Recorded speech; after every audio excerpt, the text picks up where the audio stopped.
The Highland Hills tower, the skies, but the shadows they cast draw the spirits near. After all,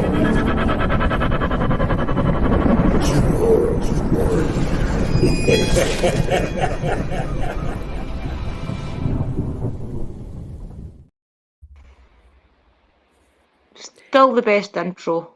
That's weird that you read my mind there. You read my mind. Honestly, Danny, if you're out there, get better soon, because I ken you know very well, my friend. We'll need to get you on the show one night. So, ladies and gentlemen, as by the title can tell, it's about the seaside and things in the sea, and we'll also be talking about some pollution-y things too. But we are joined tonight by my co-host Drew, down the bottom there, down there. In fact, wait, let me do the special thing, then I'll move you about here, because then I'll put Because Lars down Lars the come in bottom. first. There you go. And Lars is a special guest tonight, ladies and gentlemen. Now, a link will be below the video. Please go give her a wee subscribe. Let's get to 1,000 subscribers. And honestly, Lars, thank you very much for joining us on Wednesday night. And I'm looking forward to tonight. It's got to be very, very interesting. You're welcome. Hi. I'm just going to go and look at the comments. Who have we all got there? We've got Iron Firehorse. We've got Our PWI. sister, welcome. PWI and Spiritual Investigators. I would say that kind of look cool. It's quite a cool name. My Mystical Love and Light, one of the top mods in the chat now. Now, ladies and gentlemen, as you know, I don't have many mods now. It's nothing against anybody. It's just I've cut down in the mods because Sherry kept ending up in the band section on YouTube, and I could never figure out how she got there. But now everything's fixed, and Sherry's an approved user now for the channel, so she shouldn't end up in there again. Who we've got? Stephanie. I nearly called you Stephen there. Whoa, Christopher, where is that note next to your computer? Welcome, Stephanie. Stephanie. I just, Iron Firehorse. You will probably recognise Lars, guys. She was on with us last week. Yep. You'll recognise her. So she's actually here this week to tell a bit about herself and what she does. Yes. And what she loves. Further ado, one would say. Further ado. I wonder where that saying came from. But anyway, Lars, could you tell us a little bit about yourself and the subject tonight? Right. Well, I grew up in the northeast coast of Scotland, and I've written a little piece. It is basically a summary of from then till now, and I've condensed it down so I can read that to you first of all. Brilliant. And then if anybody's got any questions, they can go ahead and ask away. So I put, working with water is not as unusual or as complicated as you may think, although being mindful is a must. My relationship with the northeast coast and magnificent marine wildlife within it is vast and has grown with me from my childhood into womanhood. The Firth of Forth estuary has become an integral part of that route map due to my ancestral cells igniting and becoming merged within, even feeling submerged at times to and within its various formations, taking shape in various slithers like stone gateways, such as with regards to the North Queen's Ferry side of the river and the further inland too, because I already have a very deep and strong, powerful ancestral and spiritual connection to the peninsula of Fife, which are within themselves bound by the Firth of Tay to the north and the Firth of Forth to the south. The Firth of Forth is the estuary or firth of several Scottish rivers, including the River Forth, which meets the North Sea with Fife. I've written this down so I didn't forget anything. Yeah. Best way. Yeah, on the north coast and Lothian on the South Queens. My personal coastline and connective history runs from various pinpoints among the northeast coastline, including Ferry Den, which is a former fishing settlement situated on the south side of the River South Esk, and so where the river meets the North Sea and where I grew up. My connection to such environments simply was and has become so as they have evolved, and as I spent my childhood steeped in the watery wonders of my Ferry Den home. I paddled in the South Esk River and swam in the North Sea and also relished playing in the giant rock pools gathered behind the nests. I splashed and played until my little heart was content and full. Sometimes I just gazed out across the water in awe, watching the seals, porpoises, dolphins, and even the odd whale enjoying and living amongst the depths and midst of the waves. The water was often changing like a giant kaleidoscope of multicoloured blues and greys tinging the waters. In the summer, the water swelled and stirred and shimmered and glimmered, sparkled and danced, and quite often ran a hue with the sun, while in the winter she rocked and definitely and unapologetically rolled, thrashing and very often throwing waves at, well, pretty much anything and anybody. She was and still is a feisty force to be reckoned with. So as I grew up, I began to take mental notes as I slowly began to trickle tap in, and I was beginning to realise just how much importance and respect was needed, warranted and absolutely expected. I was beginning to magically be woven in within my magical ancestral home. So that's a bit about me and where I came from and the watery aspects of my connection. You read like a poet. I've told you this before. You actually word things like a poet. You should write a book. You would do an amazing author. I was just about to say that because when you were talking about the pools and you played when you were young, I was like, that's really poetry there. Why don't you think about doing that? Why don't you bring out maybe a book of poetry or something like a book about the sea? I've written a whole series of children's books, but they haven't been published yet because I can't afford it. Honestly, she's amazing. She needs to write spells or something, even at least, or something, because she's got a knack for words. You know, you should really speak to Dakota at Building Bonkers about this because he does book publishing, right? And he might be able to help you there. Well, that'd be interesting. There's a lot there. If you took one look, you'd be like, holy crap. You should. That was absolutely amazing.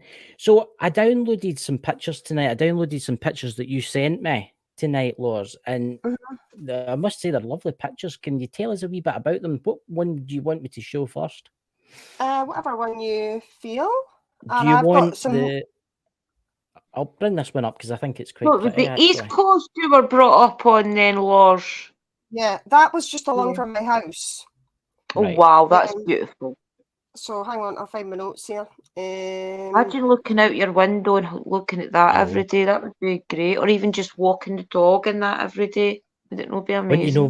Would you like to stay in that, Drew, at night with the wind roaring and the rain pattering off the windies? Yeah. All cozy, you know, with a good book. In a caravan or something. Amazing. Well, my house, you see, I lived on the area I lived in was Ferryden. The Montrose was across the water from Ferryden. So on what I lived on was right on what's called the High Brae. There was the Low Brae and the High Brae. So I was on the High Brae, and we lived in an old house where the top half of the house was my family's and the bottom of the house was our neighbours. And the top half of the house, from my bedroom window, which was a Velux window, you could see right across to the Grampian Mountains. You could see the South Esk River right out to the North Sea from there. And there was a little road just outside the door and along a wee bit. And if you walked along that road, it took you to that lighthouse, the Scotlan lighthouse, very affectionately known by myself as the Ness. So when did you actually get that you had a real connection to the sea? What did it? Was it the actually spending time down there as a kid, do you think? Is that when it started, right as a kid? Yeah, we lived across in Montrose till I was 8 years old. And then my mum and dad moved us over to Ferryden, which was a fantastic move in my opinion. And I just took to the place immediately. I was like, oh my gosh, this place is amazing. And I just used to, it was started off like, you know, walking down the Low Brae to the water. And I used to go, I used to wear my swimming costume and old tennis shoes. And when the boats come in, I would jump over the waves when the boats come in. Right. Yeah. And I just got really into doing wee things like that, and then beachcombing, and then walking along the Lighthouse Road, right all the way along to where you see in that picture. Right. And It looks quite rough though. Can it get rough there? oh, aye, yeah. That's why I put in that part what I wrote about, like, in the summer it's really lovely and it's, Yeah. really pretty and stuff, and a lot of the wildlife's going about, but in the winter it can be quite harsh. I mean, there's probably other areas that are more harsh than that, but like it can get rocky. I must say, this picture that you sent me, I thought, oh my God, I want to stay here. And I bet you when Drew sees this, she's got to be like, I want to move there. Look at this. Oh my goodness, that is heaven. That is heaven. That is an old, I'm trying to think, I've got something here about that, hang on. Right, well, that's an old fisherman's cottage from way back when.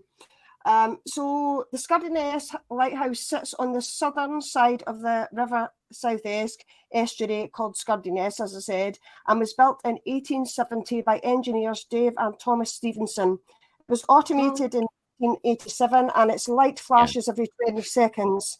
The White Tower is 29 metres tall and internally there are 129 steps, which because I've gone up them. Oh, goodness. Good go. Many moons ago. Yes, that's it. Many moons ago. See across the water, that other picture, is that Glasgow across the water? Because I'm not sure if I can see the hydro. See right across the water, is that Glasgow? No, that's Montrose. Montrose, right, so we're on the other side. It just looked as if it was Glasgow across the water, and it was maybe, I was like, is that Glasgow? I've got relations that stay in Montrose. I know that. Yeah. But can you imagine everybody, here's a funny side to you. Imagine you had to get up and change the bulb and you got to the top and then realised you'd left the bulb in the boat. You would have to go up every day and dust it and things anyway, so you would be up and down it every day because you've got to go up, dust the lens, dust the mirrors and things, I would assume. It's all changed now because when I was young, you used to be able to walk along there and, there was families that stayed. If you see that picture, you can see a wee bit where you can see little buildings behind it. People used to live there. Yeah. And they used to, you could just go up kind of any time. And then it got took over where you now have to get, I don't know if you have to pay or not, but you have to get access in now. That's usually what happens, as the tourist industry takes over. Right. We used to go on holiday to Stranraer and the Mully Galloway and that, and you used to go into the lighthouses and stuff in the days. And now everything's automated. It's all computers that run everything now. There's nobody there. It's just a computer that runs everything. Lighthouses as well, they're fenced off and things, and you're not allowed near them, especially the ones that's right at the water's edge. Everything's pure safety now, isn't it? I mean, that photo you sent is this one. I can see the beach. Can you think of all the creepy crawlies that live in that seaweed? The wee crabs and all the wee fishes and all the wee strange all wee sorts. things. Lobsters and everything. Have you ever came across anything strange, Lord? Anything that's maybe strange looking on the floor of the sand and things? Have you ever came anything that's like, what species is this? No, not so much that. Like, you get weird and wonderful. This is part and parcel with more what gets washed up on the beach.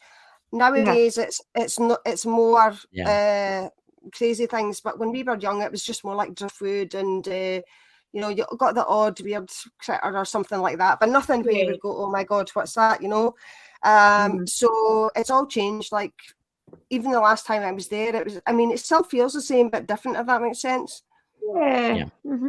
It's just like the times of like sitting there as a kid in the 70s, in the early 80s. It just felt different. It just felt different, Yeah. Mm-hmm. I know exactly what you mean. When I was young, I'll be 42 this year, and I can remember just out in the fields behind my house, everything was different then. And Drew, you'll know the same. Everything was different then. And this is when you want to bring up the subject of pollution and stuff like that, because pollution now in the seas is terrible. You do work a bit about the pollution, don't you, Lars? There's a lot you do to help, isn't there, with the sea? Yeah. I mean, in the past, I've done like beach cleans, and I've done peaceful protests, like to try and help with those things, because like. Some of the things, like if you go to South Queensferry, which is on I've been a few times now. This side of the water, it's just, the rubbish is crazy. People are in their cars, there's bins right Don't do beside them, that. and they just fling their stuff out the window, and I'm like, oh my God, it's just terrible. That's bad. I That's just a mean, picture of somewhere around the world. That's a but- wasted beach. yeah, that's But not, it's, actually that was washed up. I looked up where that was. That's the Mediterranean, but it's coming into the plastics.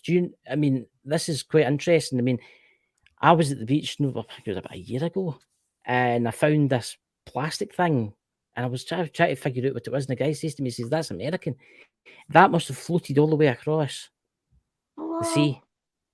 But that just shows you the plastics, and it was quite interesting because me and Lord the night we were talking the night, and what was that you were talking about? You were talking about magic and streams and things like that. That was quite really interesting. well, basically, for me, like the sea and rivers have got different connotations and connections, you know. This is where I don't fit into a lot of, like, I guess, if you want to say, stereotypical connections that a lot of maybe modern day witches have these days. I'm very connected with the old times. And for me, it's all about as natural the better. So for me, like, the sea is very connected with like life, protection, cleansing, clearing, healing, purification, clarity, power, change, direction, guidance, cartography, courage, movement, release, and things like that. So I use the sea in conjunction with so I kind of give more than take, if that makes sense. So when I give to the ocean, I don't expect anything back in return. It's just I do it because I want to do it, and I want to help and give strength to the ocean itself, of the living beings within the seas, because today's climes are really harsh, you know. And if you see some pictures and videos, like, you know, of all sorts going on in the waters, even in local waters now, where it's really affecting the wildlife, you know. So my connection with the sea has started from when I was young, but probably like most people, when my practice first started, I started getting an interest or tapping into things. I didn't know what, you know, there wasn't a word for it. It was just like, that was what I felt. So I wasn't saying, you know, oh, I'm this or oh, I'm that. It was just like, this is how I feel, and this makes sense to me. That's kind of how it started, really. Yeah. The other thing, I think the thing is, when you do realise you're witch or you're spiritual, let's say, you realise that you have been doing these things all along. It's just that now, because you have went down a path of spirituality, and you realise that stirring your tea clockwise gives you a positive effect, reverses gives you a negative effect, and things. You start to realise that the things that you have been doing all along naturally is quite spiritual and quite witchy. So yeah, I understand that. And the oceans itself, if you think about how the tide is, the tide brings in, the tide goes out, so it's like releasing and giving, you know what I mean? Like, so it works that way in that respect for me too. So it's a very natural way. Another thing, I don't know how you feel about this, Stu, but I am not one for leaving anything behind. Like, you know, so if you're doing a work-in, and maybe some people will actually put stuff into the sea, put stuff into rivers. Yeah, I wouldn't do that. No, I don't do that. I don't do that. But I don't do that either. I don't bury anything either. And if I do put anything outside, it's not just a case of making sure it's not poisonous to the animals, but you've got to be careful. If you put certain herbs out into nature, that they don't mess up the natural flora and fauna of that environment. Yeah. So you can introduce what something. I tend to do is, if it's a glass jar or anything I've been using, what I tend to do is put everything into a mesh bag, and I'll either bury the mesh bag and re-cleanse the jar, or I just automatically don't even put it in a jar and just put it in the mesh bar, or wrap it in paper and dispose it that way, so that the glass isn't there. But there's all different things you can do, but I wouldn't put it in the sea, no chance. I wouldn't put it in the river either. See, it's quite interesting a question I want to ask you, because you do Wicca. Right, I don't. Right, I don't have a clue. You know, I'll probably end up in one of Mystical's jars. You know, hanging out on the edge. But a lot of people that I know in the Wicca, including you, Drew, you like to go in the hills and forests and collect things to use, but you'll be able to do the same with the sea, won't you? Yeah. Obviously, like seaweed and shells and a lot of that stuff will have energy, won't it? Like the salts that's in the seawater. Can imagine you've gathered quite a few shells and things, have you? Well, over the years, since I was 8 or 9 years old, I've collected pebbles and rocks, and also in Ferry Den, you get a lot of natural agate. Oh, nice. So I've got quite a bit of that. So I've collected pebbles and rocks and shells from different areas around where I grew up. You know, if I went somewhere for a day trip when I was young, you know, little wee bits and pieces over the years I've collected. I've made a water elemental section in my garden, and that's all stones, pebbles, rocks, shells gathered from childhood to now. Wow. Oh, nice. Yeah. It's I know all a lot of natural. people collect the things and maybe make like a kind of sculpture out of them or make them into some sort of art piece if you've got too many. So that's amazing you could put it in your garden. Yeah. That is so interesting. Yeah. So what about the waters and things? Do you collect different waters depending on where you are? Like water from the North Sea, water from the... Do you do that type of thing as well? I've got water from, so kind of where I was saying about South Queensferry, but I'm very careful because there is a lot of pollution there actually, even if you don't realise it. But I went to Inchcombe Island, and there it's a bit more natural. And so I got some from there, and then I've got from Ferry Den Beach up the back of Scotland. Yeah, I've got from different places that I've gone to as I've grown up, you know, different wee spots. Like Mum and Dad used to take us picnics beside this wee river. It's up beside a place called the Shack and Brig. And up there, and just lots of bits and pieces, and up the Cairn Mount, up the Grampian Mountains. Obviously, that's not on the water, but it's coming up from where I grew up. And I've got all that kind of thing. And that is, to me, these things mean something to me. They have a connection to me, you know?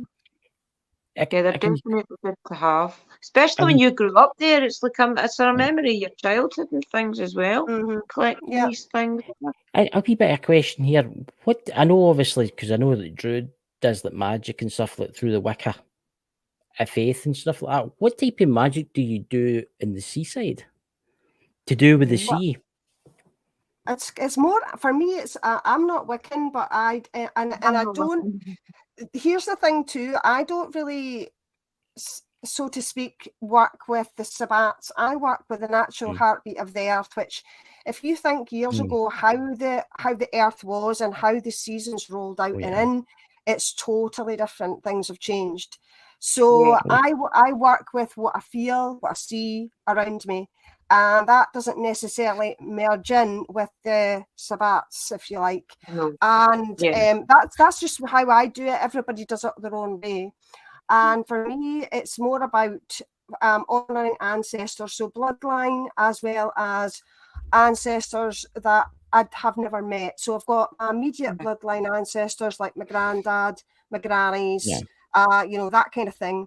And then I've got ancestors as in old ancient ancestors that I've never met, but I've got connection to the family line. So that's more what my practice is these days. I do follow different deities as well, but my practice, I would say, more the last couple of years is really jumped into quite heavily into Scottish folk magic.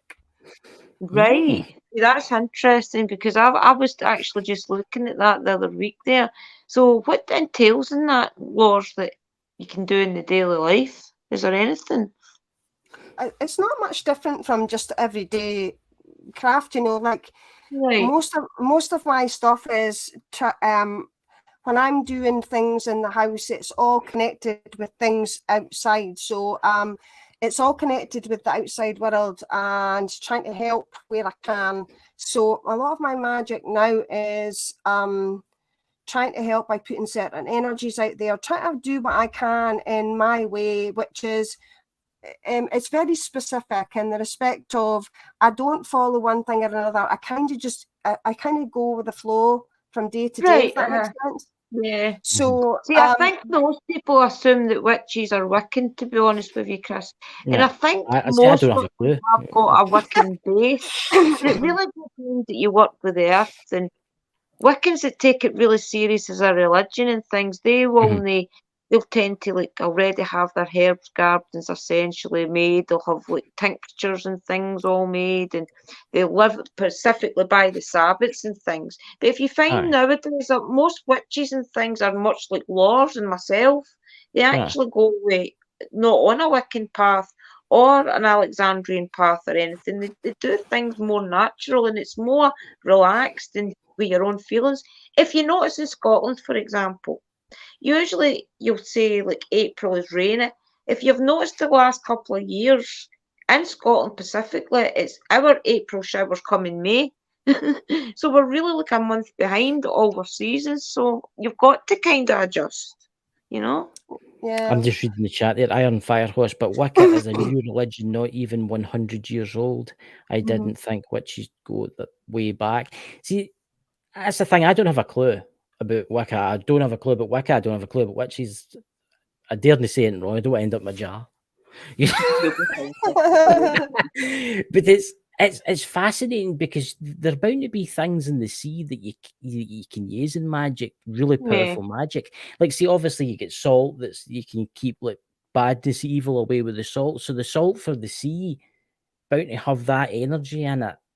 It's protective. Aye. Yeah. Yeah. I mean, I've got jars with different types of water in it. So, like I say, from different areas, different types of seawater in the respective location. And then I've also got moon water that's just regular moon water, if you like, but from different types of moon water. But I've also got some whereas different moon phases or when I feel drawn to go down to the water and collect water then, and it has those imbued energies into that then. And so, I mean, it's different for everybody, though. I think really how you. Is there any goddesses or gods you work from the sea? I know on the sea they've got, what is it, Titan or something? He's from the sea, isn't it? Do you work with any of them or call upon any of them? No, not with regards to that. See, my practice has been working with the goddess Morrigan. And Right. also there's a connection with, which is very heavily connected with my ancestors for me is the kayak. Some people say the Kaliak, but the area that I'm homing in on connected with her, well, when I say her, I say the energies of the kayak is from the sort of Hebridean Isle of Mull, that type of thing. Right. So a lot of my connections with things like that are Irish or Scottish in the respect of this doesn't really make any difference one way or the other really, but I've got Irish ancestors, I've got Scottish ancestors, and a lot of my Scottish ancestors are from Pittenwee Manstrother up the north coast, and also the Shetland Isles. And the weird thing for me is I've got a very strong connection with the Isle of Tiree. I've never been. I've never been, and I did a video on it somewhere on my channel. Is that not where the Morrigan and things kind of is more known though? Is the Outer Hebrides and things like that? Is technically the folklore areas is what I'm getting at. That's like where all your folklore and things come from. It's more Morrigan's more connected with like Irish folklore. Right. So she I started working with her about 2012, I think it was. But I still work with her heavily, but at the same time, other things have came in, like, and I think a lot of things have happened to make me, this has happened for years, I've kept getting this almost metaphorical kick up the backside saying, dig into your ancestors more, you know, go and do this and do that. So that's what I've been doing. And I'm really doing that a lot more. Like I try and get to certain areas, like Pittenweem's not too far away from me. It's about an hour or so away from me in the car. And it's just like last time I was there, I was asking my mum, she was saying like, this is where where my granny lived. My granny on my mum's side used to be the key holder for St. Fillan's Cave. Right. Wow. That's Wow. interesting. I don't know what year, but you know, I don't know if you've been there. Have you been there? I've heard it. I've I've never been there. but I've heard it. But if you look at pictures where you see, if you're going up Cove Wynd, I think it is called the street, and right Right. ahead of you is the actual Fillan's Cave entranceway where you go in. Well, on the right-hand side, there's a little cottage with a red door on it, with a wee seat outside it. That was my mum's granny's house. Wow. Key holder. That'd be amazing, wouldn't it? Did you ever get to go when you were a kid or anything that you remember? No, that's my mum's granny. She was well gone by the time I was around. But did your mum or she- anything ever tell you any stories about in the cave? no, she's not been in, but she talks about the house. She said that her granddad used to go out and he used to fish for oh god, like little wee, what are the wee shrimps, the wee, what are they called? Oh, sardines. No, the Are wee, you talking about crayfish? Crayfish. aye, that kind of thing. Aye, that kind of Right. thing. So you used to go out on the boats early in the morning and get them and then bring them back and then give them to my mum's granny. She used to cook them and then peel them, and my mum used to sit eating them like sweeties, and I'm like, oh my god, that sounds like luxury of that day. I know, Oh, not they're my off cup of again. tea, not my off cup of again. tea, but she that's what she said, and she said that she used to sit in a rocking chair with a shawl around her, you know. Oh. And so I never met her obviously, but I know where she stayed, and so I've got these books that I write down all this information so that I can remember things. And then she showed me where she grew up, the house she grew up in, because she lived in Pittenweem till she was 5 years old, and then moved to Montrose. Do you do ghost hunting, Lars? Have you ever done an investigation there? I've never done. ghost hunting? Well, I've never. When I say that, I mean I have had experiences, but I've never been out with a group or anything. Right. Okay. I was just wondering if you had maybe sat outside the home or anything and tried to talk to some of your ancestors. No, I mean, like I say, it's more like I'm just picking up on a lot of this stuff now in the respect of like, I knew that I had family from certain areas, but I said to my mum one day when we were there, I says, look, you need to show me certain places. I would like to know, like a bit of background in that. So she did. So I got to then know from that point on. So my plan is to go back there sometime and do further exploration, Definitely. That sounds interesting. It really I've does. got a question. I've got a question for both of you actually. What's moon water? It's your interview, Lars. I'll let you explain to Christopher what moon water What is it? Water you've sat in front of the moon or something? Or... Basically, Christopher, yes. What does that do? Does it bring back hair? Can I rub it into my bald spots? You might get a reflection of the moon, but Look, a Love and Light gave you a recipe to do. I know. We just need to get you the ingredients. Okay, I'll do it I for want you. something quick. I want something quick. I can just splash on and get there. With a big heady hair flowing in the wind. You'll have lots for next summer. Golden. I can't help it. There's Sherry in the chat. Oh, damn, Chris. I know. I couldn't help it, guys. I couldn't. Help it. I don't even think he'd sit here that much, really. So, Lord, can you tell us a wee bit more about your protesting and stuff like you've done for obviously ocean quality and ocean pollution and stuff like that? It's also for protection. I don't know what you guys' opinion is on this, and I kind of keep low key about things because I don't really like a lot. I mean, certain peaceful protesting is fine, but I don't like the protesting that's a bit, you know what I mean? I did some protesting about Deep Sea World in South Queensferry because I've been there a few times. They've got sharks in there, and certain species of sharks, they need to travel distance to get proper oxygen through their gills. And if they don't get that, they don't live a quality of life. They get poorly, basically. So if you notice that when they poop sharks in aquariums and stuff like that, they are usually very specific types of sharks, and that's because other types of sharks have to be moving all the time to get oxygen. And some of the ones they've got in the aquariums, they can do like I think it's bubble feeding. Basically what they do is they sit further down in the bottom of the tank, and they're able to, I don't know what the technique is, but it enables them to breathe, basically. Yes. So a lot of sharks and things like that in those tanks are just, they're not living any quality of life at all. So it was primarily for that. And the seal enclosure as well was, funnily enough, when we first spoke to them about it, the water was terrible. It looked green and horrible. And we told them we were coming. We arranged it. We spoke to the police. We did everything we were supposed to do to let them know that we're coming along. There wasn't many of us. And the next thing you know, when we got there, the enclosure had materialised into lovely clean water. Yeah. So chlorine tablets, quick. The last time I was there, I seen a fish floating upside down in the aquarium. Oh, that's terrible. It shouldn't be. I think it's just a zoo. It's just a form of zoos, because you get zoos for obviously animals and stuff like that. But obviously, sea life is animals too. I mean, you've got whales and you've got dolphins, and these creatures are highly intelligent. Seals are intelligent, aren't they, as well?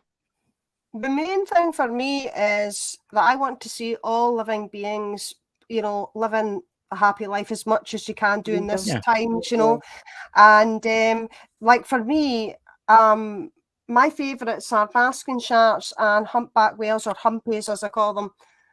I've actually got a picture of a basking shark. Yeah. I've heard that basking shark. I know basking sharks are very timid. I know divers and stuff like that have actually went up to them and put their hand on them. They won't do you any harm. But it's so we could take your head off. No. What it does is it swims along and it sucks in all the plankton. That's how they feed.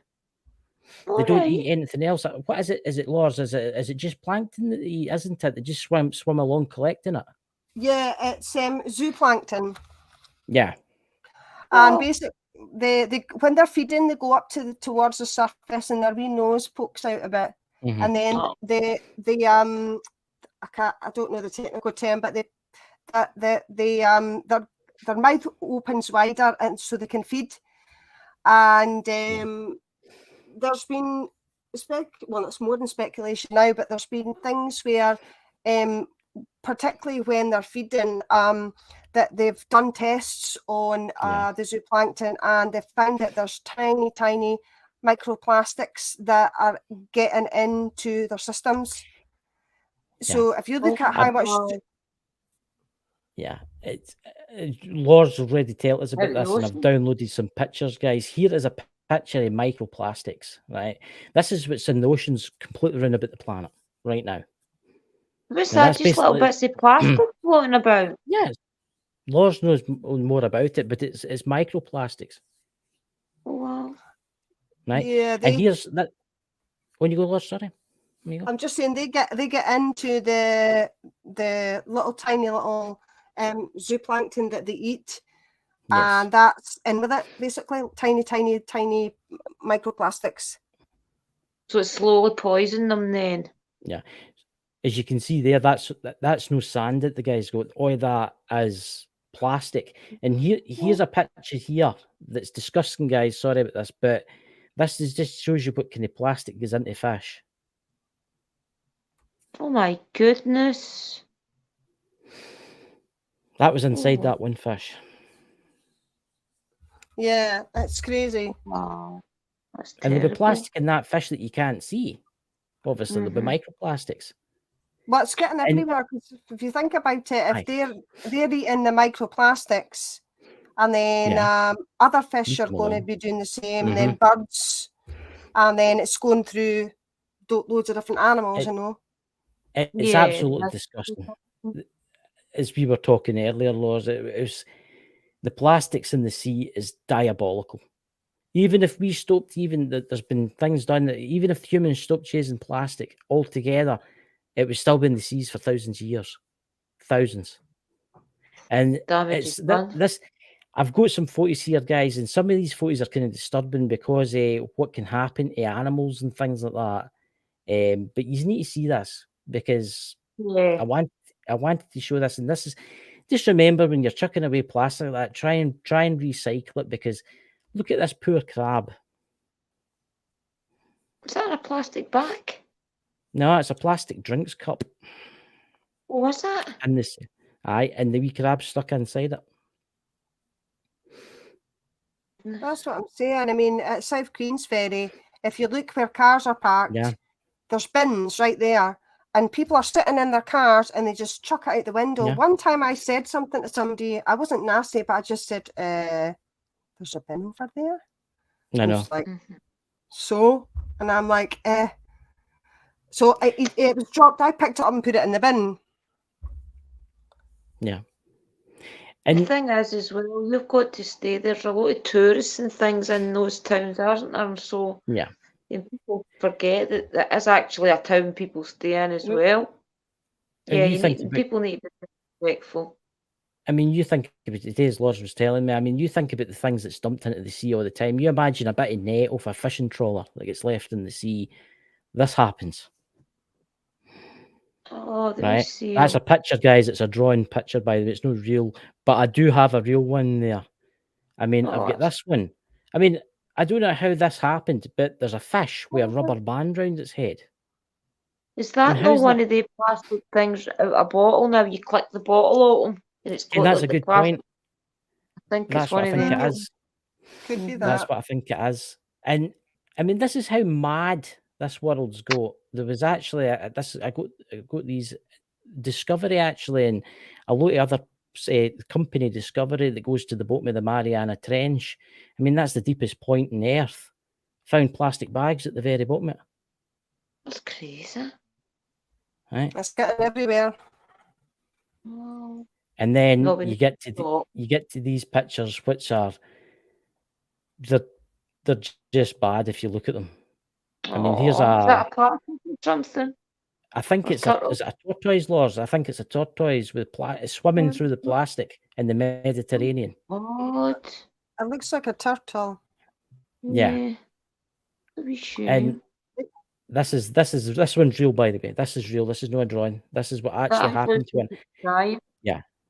That's a turtle that's got stuck in the fishing. It was actually two divers that actually had to cut it out. And this is round the seas of Japan. I mean, look at it. Wow. I mean, it's shocking. About that soon. It's absolutely disgraceful. It's terrible. Mm-hmm. And I suppose, honestly, what's your opinions on this, Lars? What's your opinion? I just think in this day and age, it's not necessary. I think it's too much of it's a convenience world we're living in now. And people don't give a crap, excuse the French. They just dump everything. And then, it's, like so much plastics, getting chucked away every day. And not only that, I mean, if you think about it too, if you look at some videos I've seen, whales and stuff like that are out in deep sea waters, obviously. And, you see videos of people in boats or whatever having to actually cut, they're tangled up on different fishing wire and stuff like fishing nets, and they have to actually cut them off. And there was one whale that I saw that was actually tangled up to the point where when they untangled it, it was meters and meters of net. Yeah. And had they not cut it free, it would have drowned. Yeah. And can you imagine a shark? I know sharks will eat you, but they're native to the sea. You know what I'm saying? They're still sea life. You imagine a shark that gets caught up in fishing stuff like that, right? And then it can't swim, so it can't filter its lungs, and then it just basically dies. Yeah, they drown. Yeah, I could cry. So this is what I'm saying. Mm-hmm. It needs to stop, and people need to be more mindful. It's getting to the point where if you think about it logically and rationally, you don't have to be a major eco warrior, if you like. You can do little things, little wee things. Like I watch what I'm using in the house, like what I put down my drains. I don't leave rubbish lying. If I go out, I take my rubbish home, or I put it in a bin. If I'm, if I see a bin, and it's just the little things. Like my mum and dad told me when I was young, if we went for a picnic, don't leave anything behind. We never left rubbish on the beach, out somewhere, whatever. Never left anything behind. And I think particularly kids nowadays, I don't know, they just haven't really been taught the same things. I don't think. Somebody else will do the attitude, isn't it? It's somebody else's job to pick that up type attitude. It's like you're right, Drew, and that's what happens. It's like, oh, I don't need to worry about that. Somebody else will pick that up for me. But that person will say, I don't need to worry about that. Somebody will pick that up for me. And before you know it, the air seas are dead. I know. The thing is, if you look at most beaches have got some sort of bins, especially air. Air's quite good for it. There's bins every so often. So all you do is take a plastic bag with you, make sure everything is in the rubbish. In fact, not even a plastic bag, put it in, I don't know, whatever, and take it up to the bin. Yeah. Anything you can take home to put in the recycling bins at home, even better. See, this is the problem now. Because it's been let to happen that long, even as I say, I watched a program about this. Even if, say on Friday, the entire planet stopped using plastic, right? We stopped using it totally. It would take thousands of years before it would be out the oceans. I know. I noticed online there's all these, like, buy your soap powder. Basically, you buy an old bottle and you can go online and buy like little pods, say washing up liquid and things that you put in your bottle. I think a lot of people need to start maybe looking at that more and stop the packaging. Also refilleries. So you take your own jar and you take it into a place and you fill up your jar or your tub with whatever it is so they do it with food, like porridge or rice or pasta, but they also do things like washing up liquid, laundry stuff, and you put it in your jar and you take it home, and then when you're finished, you go back and you refill it. Definitely, I'm going to start looking into that. The thing is, when a small Scottish town like this, unless Tesco or somewhere does it, we have no chance. Yeah, that is a problem, and we are needing more refill places. I mean, see, this is what gets me, and it really annoys me, right? This is what really, and you can look this up yourself. There's countries around the world, I'm not going to mention them, that will actually, Britain does this, and I don't know if you know this, Britain's actually done this. Their plastic bags and their plastic containers, they ship it, they actually put it in board a cargo ship, right? They chop it up into like fine powder, right? And they chop it all up into wee bits and they put it in a cargo ship. And then that cargo ship takes it to China, right? Where it's meant to get recycled, right? And then they take it, they make it into big briquettes and they take it out to sea and dump it. Oh my goodness. Yeah. It's crazy. Why can they not just recycle it? Because the world's messed up. Crazy. It's cheaper to this is the madness of the world we live in now. Britain has got its millions of years worth of coal underneath her feet, right? Or thousands of years worth of coal underneath her feet, right? But it's cheaper to get China to go to China and get coal to the UK. Oh my goodness, that's crazy. The world's went to pot. And it's not that. It's we talk about the Chinese and we talk about the Japanese. It comes into whaling ships and stuff like that. We shouldn't be doing that. The whales are dying off at an extremely rate, and dolphins. People still hunt dolphins. Basking sharks are now borderline. They're now classed as borderline. If things keep going the way they're going, they'll be extinct soon too, because they were actually hunted from about the 1700s up to not that long ago. So it's just crazy. It's really crazy. A lot of them is I know a lot of them, no throwing any country under the bus here, but I know a lot of the Chinese healers and things like to get bones and things out of certain animals, and other cultures do it as well. I just don't know any offhand, but I know there is like they like to get Pacific bones to extract Pacific things, They've been doing When you go, Lord. I'm saying they've been doing conservation checks on different parts of like the spring and the summers where basking sharks are more commonly spotted, and like different islands like Cole and Canna, which were really highly hunting areas of basking sharks back in the day, and they are basically they've now been keeping an eye on them for quite a while, and they're seeing like what's happening. They're saying that a lot of the youngsters are coming into the equation now, the young sharks, but some of the older sharks, they've not died, but they're not quite sure where they are going. Right. So the waters are changing and things like that as well. So I don't know what's going on. They're keeping a tab on things to see how different species are reacting to different times, and so, but they were hunted for all sorts. Their liver, even their skin was dried out and made like some kind of weird sandpaper.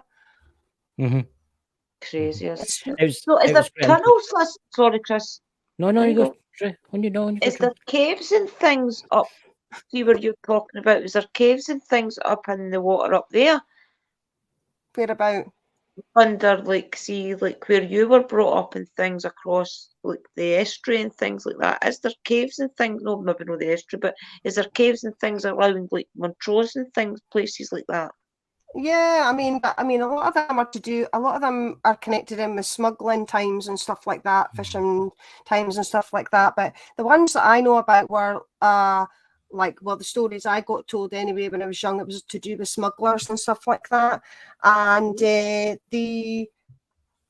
what I know more of is like, because I used to do a wee bit of diving when I was younger, when I was in my middle teens, and there's at the back of the Scudiness Lighthouse, there's it's the sea, but it kind of comes out like a little mouth, like a little cave, like a all the rocks come like that into formation. And my dad used to tell me that the cod used to go into little cubby holes, and it was all like that all the way down, like shelves all the way down.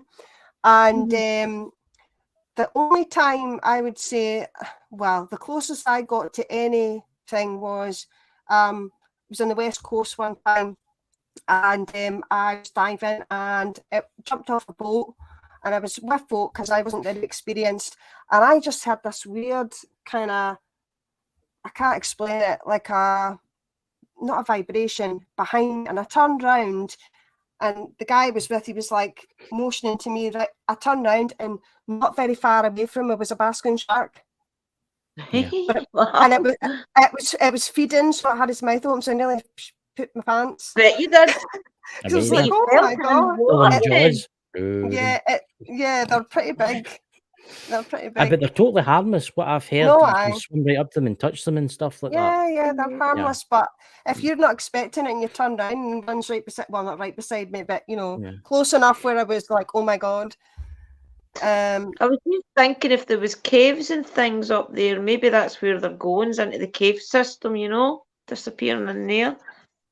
I'm not quite sure, but like I think they have migrational paths and they go quite far. Yeah. Right.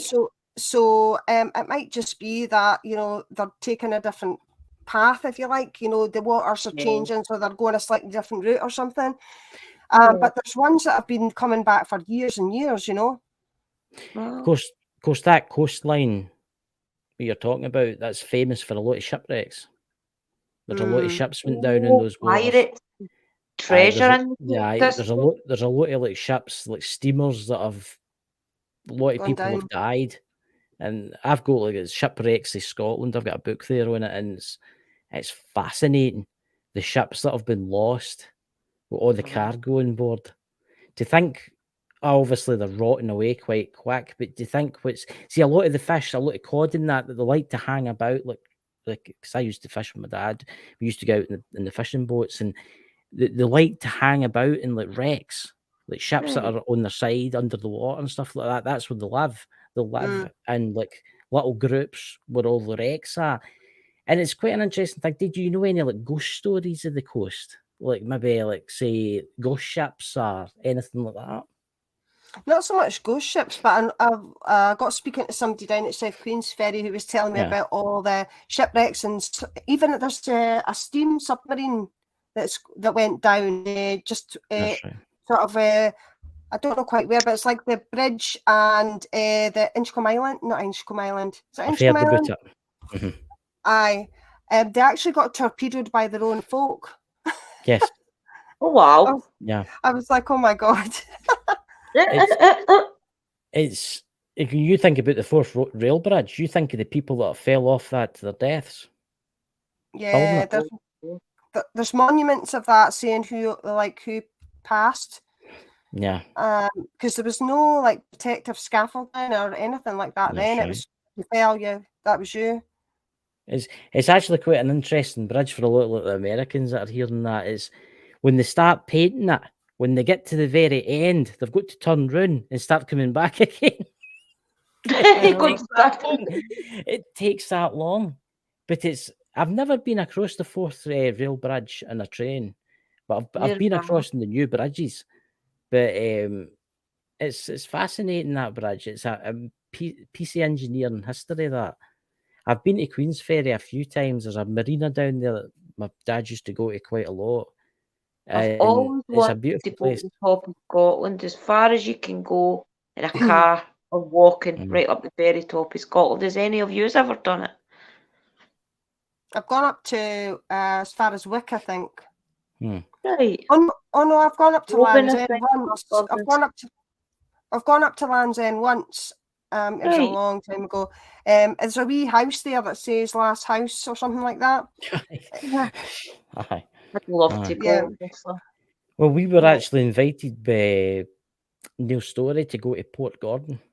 Yeah. So that we might be doing that, but that's about 5 hours, 4 hours and 58 minutes away or something like that. That's the GPS. Think of the 5 hours story away. Neil could tell us in those 5 hours. Think of I the know. stories that Neil 5 would be hours able there to and 5 tell hours us. back. I know. It'd be amazing. You know, the tales of the strangeness there. So, ladies and gentlemen, it's coming up to the end of the hour nearly. And I would just like to say to Laws, thank you very much for coming on. And please, everybody, please go and subscribe to our channel, you know. And hopefully she'll maybe bring out books soon. You know, we'll have to buy them. You should bring out poems of the Scottish waterways or something like that. There you go. An idea there for you. Good. Aye, No, I but I've got away with words. aye, you have. You should actually talk to Dakota about that because he does the books and stuff today with the books, because I think Bonkers actually published books, so you should speak to him about that. Well, I've got. But anyway, ladies, I've got stories and I've got stories, but I've also got poems. I've got some on my channel. They're not like long ones, but I have got some on my channel. But it gives you a bit of a taster of some of the things I like to write about. Well, I think it's very good. And also, guys watching this take, could you please go and visit Drew's Paranormal Vlog? Give her a subscribe. Because if you don't, you'll end up in a jar. Let me. I've got wee ones. Washed. You know? But are you looking, Drew? Are you looking forward to Friday night?